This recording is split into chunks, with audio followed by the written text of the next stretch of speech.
Hey everyone, welcome to my channel once again. आज मैं बनाने वाली हूँ साबूदाने की खीर, जो बहुत हेल्दी होता है और हेल्दी होने की वजह से इसे व्रत में यूज़ करते हैं। ये खा लेते हैं तो दिन भर ताकत सी महसूस होती है, मतलब हेल्दी हेल्दी सा फील होगा। इसको आप बच्चे को भी दे सकते हैं, बूढ़े और मरीज़ों को भी दी जा सकती है, क्योंकि इसमें जो मखाना और साबूदाना यूज़ हुआ है ना, वो एकदम न्यूट्रिशन से भरपूर रहता है। यहाँ पर मैंने 1 कप साबूदाना लिया है मीडियम साइज़, और 1 कप शक्कर लिया है। जितना साबूदाना उतना शक्कर, या फिर आप अपने मीठा के अकॉर्डिंग एडजस्ट कर लीजिए। ये कुछ ड्राई फ्रूट्स है और ये थोड़े से मखाने, और 1 लीटर हम दूध लेंगे फुल फैट। अब हमें ना बर्तन में पानी रख दिए थे गर्म करने के लिए, और उसमें मैंने साबूदाना डाल दिया है। मैं इसलिए ऐसा कर रही हूँ ताकि इसका जो स्टार्च है ना वो निकल जाए और इसको भिगोने का झंझट भी ना रहे। और ये उबालने से क्या होता है ना, गल भी जाता है साबूदाना, थोड़ा गल जाता है, हमको ज़्यादा नहीं गलाना है, हल्का हल्का ट्रांसपेरेंट। अब यहाँ पर मैंने इसको छान लिया और पानी फेंक देंगे। ठीक है, इससे क्या होता है, जो स्टार्च रहता है ना बर्तन के तले में बैठता है जाके, वो नहीं होगा और एकदम से गाढ़ा नहीं हो जाता है ये। देखिए, इसको मैंने ठंडे पानी से भी धो लिया है। देखिए कैसा मोती जैसा हो गया है ना, अलग अलग। आप भी ऐसी करेंगे तो आपका भी अच्छा बनेगा खीर साबूदाने का। अब हम इसको रख देते हैं, ठंडे पानी से धो लिया। यहाँ पर मैंने 1 लीटर दूध बर्तन में डाल दिया है। अब इसमें हम शक्कर डालेंगे। पूरी शक्कर नहीं डालेंगे, जो मैंने 1 कप शक्कर लिया था उसमें से मैंने 3 चम्मच शक्कर निकाल लिया है, और बाकी हम इसमें डालेंगे। और जो बचे हुए हैं ना शक्कर, उसका मैं बाद में बताती हूँ क्या करना है। ठीक है, अब इसको ना चला लीजिएगा और 1-2 मिनट तक हिलाइए ताकि वो शक्कर पिघल जाए। अब 1-2 मिनट के बाद इसमें मैंने ड्राई फ्रूट डाल दिया है। अब ड्राई फ्रूट को डालने के बाद ना फिर से इसको हिला लीजिए, और है ना इसको 2 से 3 मिनट पकने दीजिए ताकि शक्कर का भी कच्चापन उसमें निकल जाए। अब 2 मिनट हो गए, 2 से 3 मिनट। तो इसमें डाल देंगे हम साबूदाना, जो हमने बॉईल करके और ठंडे पानी से धो लिया था। ये चिपका हुआ है ना, अभी ये गर्म दूध में जाएगा ना तो अलग हो जाएगा।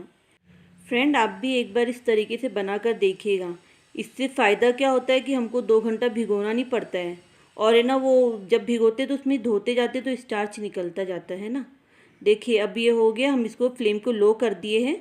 अब इसको हम 15 से 20 मिनट आराम से पकाएंगे। इसका कलर चेंज हो जाएगा और है ना ये दूध का लेवल भी कम हो जाएगा। ठीक है, तो चलिए अब हम क्या करते हैं, फ्राई पैन लेते हैं और उसमें है ना मखाने को थोड़ा सा गरम कर लेते हैं।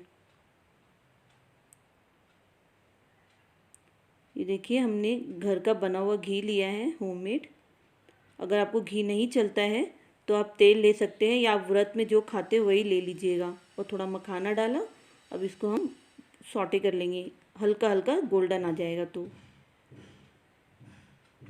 चलिए इसको निकाल लेते हैं दूसरे बर्तन में। अब उसी पैन में मैंने शक्कर लिया है, जो बचा हुआ था ना 3 टीस्पून, वही वाला। इसको हम कैरमलाइज करेंगे। इससे क्या है ना, कलर अच्छा आएगा खीर में। अगर आप थोड़ा सा पानी भी डाल लीजिए ताकि ये पिघल जाए जल्दी।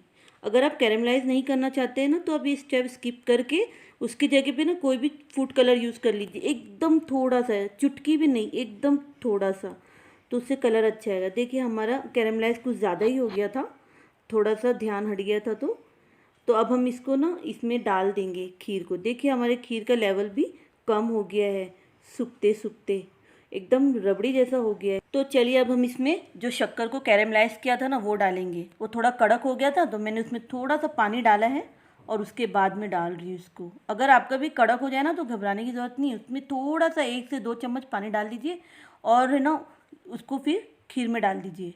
और देखिएगा कि अगर आपका कलर अच्छा हो गया तो उतना ही डालिएगा। अगर ज़्यादा डालेंगे तो डार्क कलर भी अच्छा नहीं लगेगा, तो हिसाब से ही डालिएगा। बाकी जो बच जाए तो छोड़ दीजिएगा।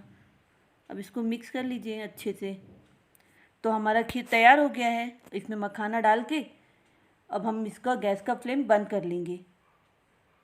गाइस, आप भी इस तरीके से एक बार ज़रूर बनाइएगा। अगर मेरी रेसिपी अच्छी लगी ना तो प्लीज़ कमेंट में बताइएगा कैसा लगा। ये देखिए, आप देख पा रहे हैं कितना अच्छा ट्रांसपेरेंट हुआ है। दाना दाना एकदम अलग हो गया है, एक एक दाना। फ्रेंड्स, अगर आप बनाएंगे तो इसकी कंसिस्टेंसी इतना ही रखिएगा। ये थोड़ा पतला है, लेकिन अभी वो थोड़ी देर बाद जम जाएगा।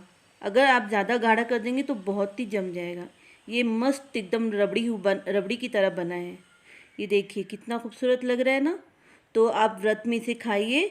हेल्दी रहिए और स्वस्थ रहिए। और अगर बच्चे घर में हैं, वीक है, हेल्थ नहीं अच्छी है, तो उसे भी खिलाइए।